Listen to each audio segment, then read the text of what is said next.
in Lubbock. But inside the Dunkin' Donuts arena, Villanova, Providence, top 10 teams. Villanova number 10, Providence number 8. The Friars and the Wildcats ended up winning 89-84. Joe Juliano, retired Philadelphia Inquirer writer, covered Villanova for years, joins us, Sikkim 365 Radio. I know that you weren't actually at the game last night, but you did watch the game, and you know that place. How crazy was it inside that center?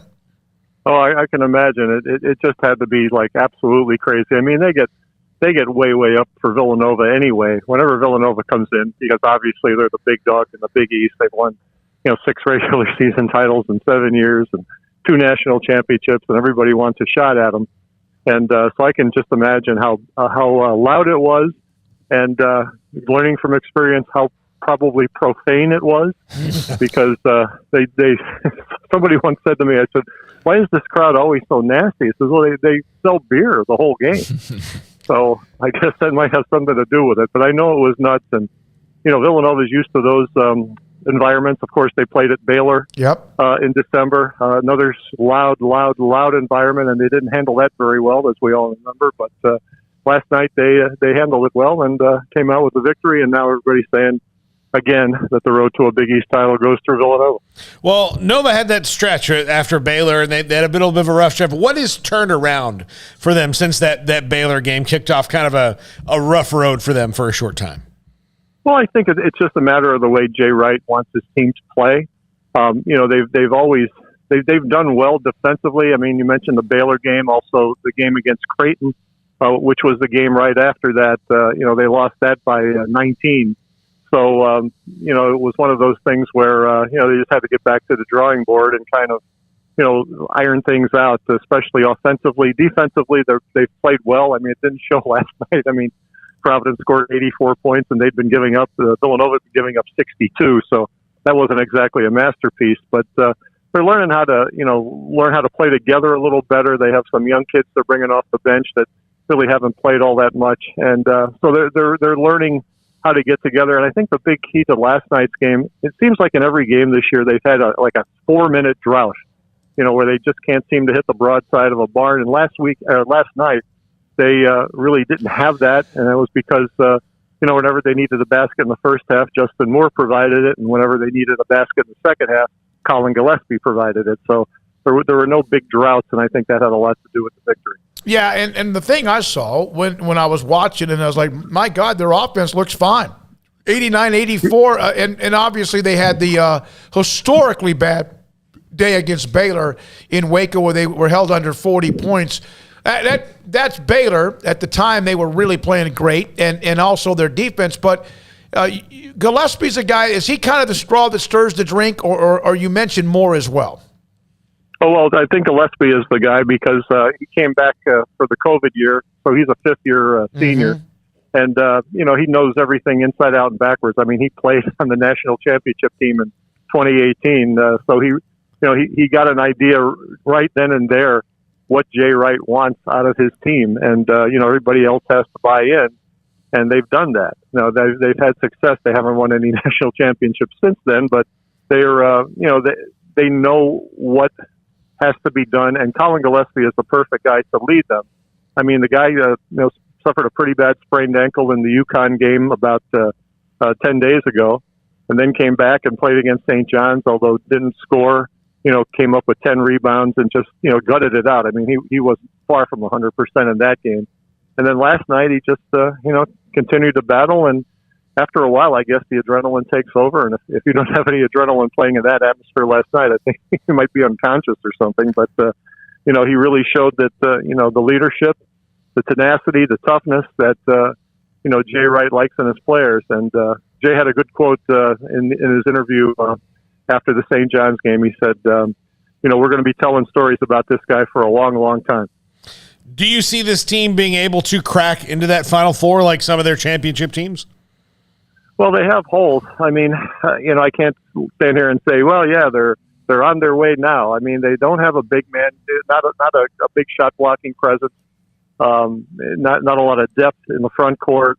And last night, Providence scored 50 points in the paint. They had 25 2-point baskets, and every basket was scored in the paint. Drives to the hole. that they couldn't really stop. And I think that's the problem they had. I mean, it was the same way against Baylor. I mean, guys drove to the hole against Villanova, and they had no way to stop them. And I think that's a continuing. I don't know. I don't want to say weakness, but it's a continuing problem that they're going to have to address as they finish up the season. I mean, there's 4 games left on their Big East schedule, then the Big East tournament, then the NCAAs, and they're really going to have to learn how to turn that around. And offensive rebounding is also an issue there. They gave up too many offensive rebounds to Providence last night, and that's something that they will address and have addressed. But last night, Providence just did them one better under the offensive board. Joe, as we get down to the nitty-gritty here in the stretch run, I mean, obviously Providence and Villanova doing well. How do you kind of view the rest of the Big East with the tournament around the corner?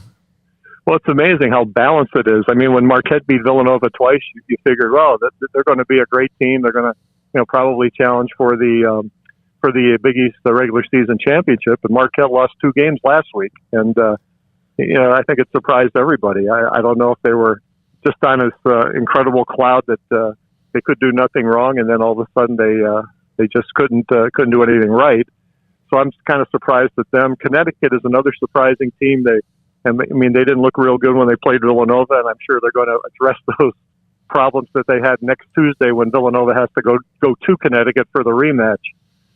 So they've been struggling a little bit. Seton Hall seems to be getting it back together again. So even though the standings are not really tight at the top, that once the tournament, the Big East tournament arrives at Madison Square Garden, that there's going to be a lot of upsets. I mean, it's there's 11 teams in the league. 1 to 10 is really tough. 11 is Georgetown, and they haven't won a game yet. But they scare everybody because they have Patrick Ewing coaching them, and they do have some good outside shooters who, when they're hitting, are doing really well, and when they're not, the team really suffers. So it's going to be a great time in 2 weeks in New York. Figuring out this 3 weeks actually, figuring out what's going to happen as far as the seeds and who wins the whole thing. Joe, one more thing. Were you sitting there almost like jaw dropped at how much Villanova struggled against Baylor? Yeah, you know what? I was just sitting there, and I was pleased to be in the arena for that game, and it was great. My first trip to Waco. It was a pretty nice place, but geez, I was just sitting there like they were just completely. I don't know. It seemed like they played with one hand tied behind their back. It just, Baylor was out, and they were just beating them to every loose ball, and that's not a Villanova trait. They were disrupting everything they did offensively, and that's not. I mean, that Villanova doesn't succumb to that very often. It was just really a strange game, and obviously offensively they couldn't hit anything. So it was just one of those, I guess, that I don't know if you put the film in and watch it, or if you just burn it and then go on to the next game. But give Baylor credit. I mean, they played an outstanding game that day. Well, I was there at Butler Fieldhouse when they played last year in the tournament. It was a phenomenal game. Baylor owned the second half. Davion Mitchell kind of turned that thing on its heel, and they hit 11 threes last night, and that was a huge difference. As you mentioned, a lot of points in the paint for Providence as well. Joe, thank you very much. We appreciate your time. Thanks for having me. Joe Juliano, retired Philadelphia Inquirer writer, covered Villanova for many, many years, and we appreciate his time on Villanova. Providence 89-84. Villanova now, even with the win, they're not leading the Big 12 because the Providence is overall a Big East, 11-2, and Villanova 13-3. Nice win for. I like Jay Wright. I like him a lot. He seems to be just everything you've heard about. It's classy. I like him because he's Italian. And you like him as he's got that, non-Italian last name, but that's just a front. That says Italian like right. That's a cover? Yeah, it's a cover. As a cover? Look at that guy. You look at that guy. He's Italian. All right, a couple of notes on